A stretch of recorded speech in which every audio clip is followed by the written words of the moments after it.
That was good. It was? Yeah. Oh my gosh. That's got some power on it, didn't it? It did. Yeah.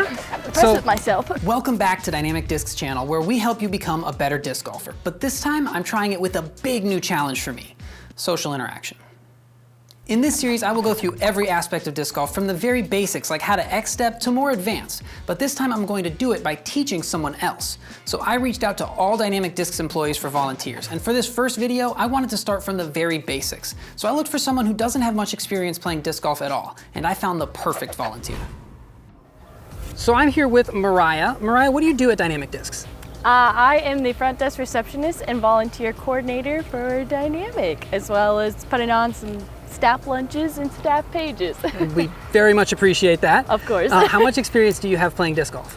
Probably collectively like 1 to 2 months. I would probably say a month and a half. Okay, so at best. that's perfect. That's perfect. The idea behind this video is to help someone who has gone out maybe a couple of times and really wants to start out on the right foot, really wants to get started in the right direction, to really add some power early and then kind of refine it later on.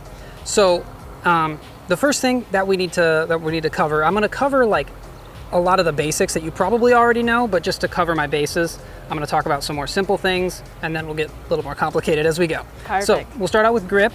Okay, so the idea behind gripping a disc is a lot of people would assume that you're trying to release the disc to time it down the fairway, but if you've ever accidentally held on too long and grip locked it to the right, it goes really far. Gotcha. Sometimes it goes farther than when you try to throw down the fairway. So the idea behind grip is that you hold onto the disc tightly and then just throw the disc hard enough that it rips out of your hands down the fairway. So it's kind of like you're grip locking it the direction that you're trying to throw it. Gotcha. When a whip cracks, the crack comes at the end, when the tip of the whip is moving the fastest. So if our arms are uncurling like a whip while throwing, the later we can release the disc, the more speed the disc will have. So usually grabbing the disc relatively firmly, but not as hard as you can, will be the most consistent and powerful result. And even though it's quite an adjustment to make, it will end up being more consistent in the long run. So the way to grip is, I always teach to start out with lining the disc up between the middle of your palm and your first 2 fingers, so your index and your middle finger, and then just wrap your fingers around. Like that? There we go. And put your thumb on top, just a little bit in from the edge. Perfect. Perfect. You're great at this already. You're crushing it. Awesome. The main idea is to just set the disc nose down to make sure this part of your palm is on top of the disc. But okay. It's not rocket science beyond that. Right. Okay, so as far as actually throwing, we'll start from the ground up. We're just going to do a standstill this time, not going to worry about an X step or anything. Perfect. So I'll have you take a nice wide stance, a little bit wider than shoulder width apart. And the first drill that we're going to do is called the Doorframe drill. Most of the time you'd reach around and grab a Doorframe, but I'll just grab your hand or the disc or whatever. Awesome. Okay, so if you turn and like you're doing a reach back about to throw, you reach the disc towards me. Like this? I'm going to grab it, yeah, and then try to pull it forward. And you can feel how your posture changes. Yeah. Right? You feel how you're nice and balanced, and you can feel a lot of the push coming off of your back leg. So if you grab here and you're pulling, you're not trying to lean as you reach back, right? You don't want to do this, or I guess leaning forward's not usually a problem, but you don't want to stand too much on your heels, because that also takes a lot of the weight out. So if you start by pushing off of your back toe and kind of turning your hips to try and pull, give it a tug. Try and actually like. Yeah, there you go. There's a lot of force. That fall over. You saw you started to turn your hips and you really were pushing off of that back leg. Okay. That is what you want your back leg to be doing in the throw, because a lot of the power comes from your lower body. Gotcha. Okay. This drill is known as the Doorframe drill, and it's one I go back to over and over again, learning something new for my own game. This feeling can make or break so much of a disc golf throw. It's important to realize that this isn't a big, powerful pushing motion. This drill is about setting up your posture correctly and feeling which muscles should be activating. This drill is also useful for checking to see if you're making some common mistakes, like leaning back as you X-step, moving too quickly, or standing too much over your heels. If you're looking to get power from your lower body, try this drill.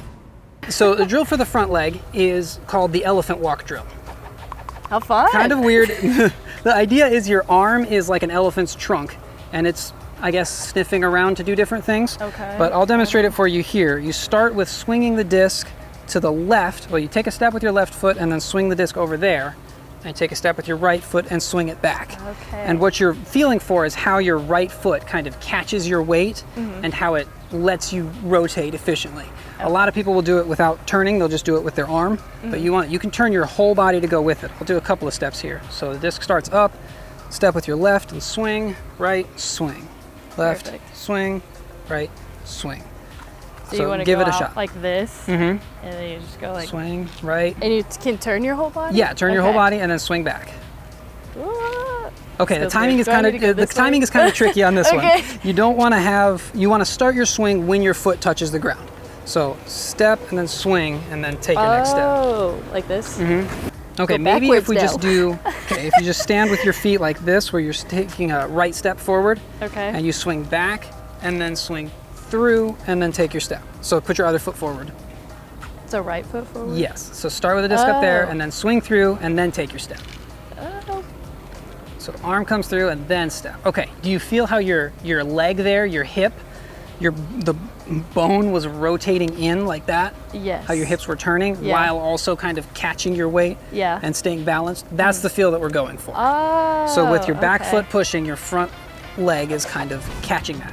I get messages all the time asking about one-on-one lessons, and I very rarely do them, and that's because I'm not very good at them. So through this series, I hope to get better at that while helping other people get better at disc golf. Anyways, Mariah was having a hard time with the timing on this drill, and I think it's because I didn't teach it properly. The timing of the swing is what's really important here, and in hindsight, if I had asked her to say step, swing in a rhythm with her walking, I think she might have gotten it better. The idea is to get the feeling for your front leg rotating internally to catch your balance. A common mistake that this helps correct is overstriding in your last step or moving too quickly and not transferring your momentum into the disc. So if you just stand there without throwing, just kind of swinging your arm, can you feel pushing? Like back and forth? If you stand, besides the drill, if you stand like you're about to throw, Yeah. if you have your feet, can you feel your back foot pushing and your front foot catching your weight? If you're little. pretending like you're going to throw that Yeah. way? Like throwing this way? Start with your feet kind of wide apart, and then swing back and put your weight kind of over your back foot, and then try to feel that push and the rotation on your front leg. Yeah. Okay. That was good, yeah. Whoa. Do you feel the power I do, coming yeah. through your I was lower like, body? whoa. Yeah, that was great. Oh my gosh. That's so weird. We're not even throwing it. Okay. Not even throwing. So that's all we're going to worry about the lower body is just the push and the catch, I guess, brace. Yeah, and something like that. Now we get to play with the hammer. Fun. Yeah. So excited. The hammer drill works great for teaching how the lower body and upper body timing goes together. It has a really intuitive rhythm and is a great drill for helping with people who struggle with muscling as well. The idea is that a lot of the backhand comes naturally when we do it with something heavy. The brace and back leg are very similar to driving a battering ram. The upper body comes more naturally when swinging something heavier like the hammer. The hard part is transferring this feeling to a lighter disc. Another struggle that a lot of people will have is going through the motions and throwing without putting much speed behind the throw. In hindsight, I should have tried explaining starting slow as the disc starts to swing and then accelerating so the peak speed is at the point of release. This is where it seemed like Mariah was struggling with throwing it hard because she was overwhelmed with focusing on the mechanics of actually doing the throw. I tried to simplify it, but I think I just ended up giving her too many things to think about and not letting her just get the rhythm enough. Like I said, I'm not great at one-on-one lessons, and I think part of that is because I tend to just info dump. So I'll work on that for next time. So that's all we're gonna worry about for the lower body. The upper body, it's a lot easier and easier to feel the timing of it if you think of it like a swing. Okay. So if you have a hammer, you swing the hammer back and forth and you rotate your whole body with it. Your lower body should pretty naturally do the right thing that we just practiced, just obviously not as strong. And the swinging of your arm should feel almost like a grandfather clock pendulum where it just kind of swings. So here, have a hammer. Trade you. And you just want to go like back and forth. Like Yep, back and forth. this. See your feet a little bit farther apart. There you go. And then swing it. I'll do it left-handed. Ooh, that'll be tricky. Okay, left-handed. There you go. And then back through. If you swing it a little bit faster, you don't have to go quite as high, but do you feel how the hammer kind of gets heavy? Yes. Right over, It's like, kind of like over. right here. Yeah, right right in there. Here. I know, I don't want to hit it. I don't want to throw it, hit the equipment. I haven't thrown a hammer yet, but like it's coming the But more today's times I do this. the day. Just kidding. I like it. Do you want to try a disc? Oh gosh. Okay, we're not actually throwing the disc yet, but if you hold the disc sideways, just grab it. Then as you swing, it's a little bit less weight, but you can still get the same feel. Right. It's You can like right. bend at your waist a little bit, so your weight's just a little bit more over your toes. There you go.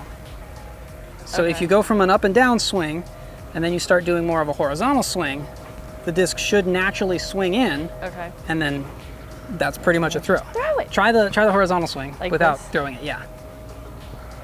So if your arm stays limp, you should, or mostly limp, you gotta kind of hold it up, but you should be able to let the disc swing in, and then it should naturally swing out. try swinging it a little bit faster as you go forward. So like this? Mm-hmm. Okay. Oh my gosh. We're going. So you start swinging it out. Try holding it farther away as you go back. And then as you start, then it should come in. So swing it out nice and wide. Yeah. Okay. There you go. That had some snap to it, didn't it?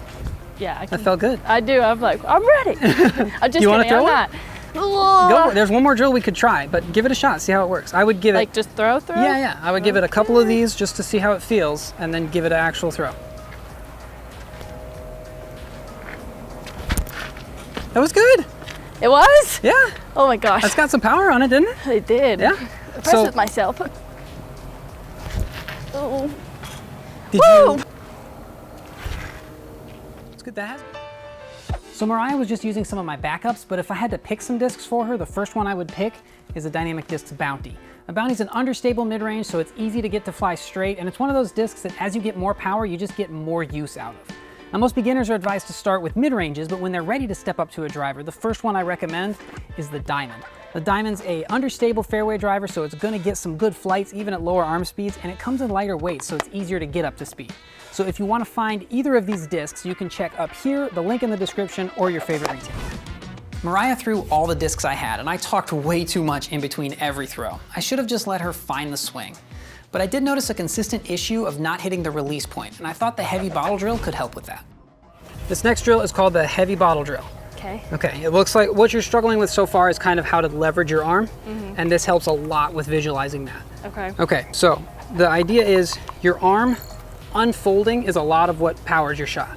So your arm starts here, and then as it snaps is kind of what leverages the disc. Okay. So an easy way to feel that is to add another lever on there. So if you just kind of swing the water bottle around, a lot of swinging. If you kind of swing the water bottle around, you can kind of feel how it gets heavy a little bit, right at the same spot as the hammer. But then if you point the water bottle at your chest and then you unfold it, it gets a lot heavier. So yeah, maybe. I don't know which way you had this. I put my middle finger through there. Okay. That's easiest. Perfect. And then if you point the water bottle here, get your elbow up, out, there you go, rotate back. And then as you swing through, unfold it. Do you feel how heavy that water bottle was right there? Yes, I do, yeah. That's what we're trying to take advantage of as we throw. So. Okay. Oh, yeah. Oh. That had some good power. Thank you. And it started out the right direction, it was just on the wrong angle. On the right, yeah. It's all about the angles. That was really good. Thank you. Oh. That was a better angle too. Wow. That was great. It's amazing. I'm trying to figure out why it's wobbling.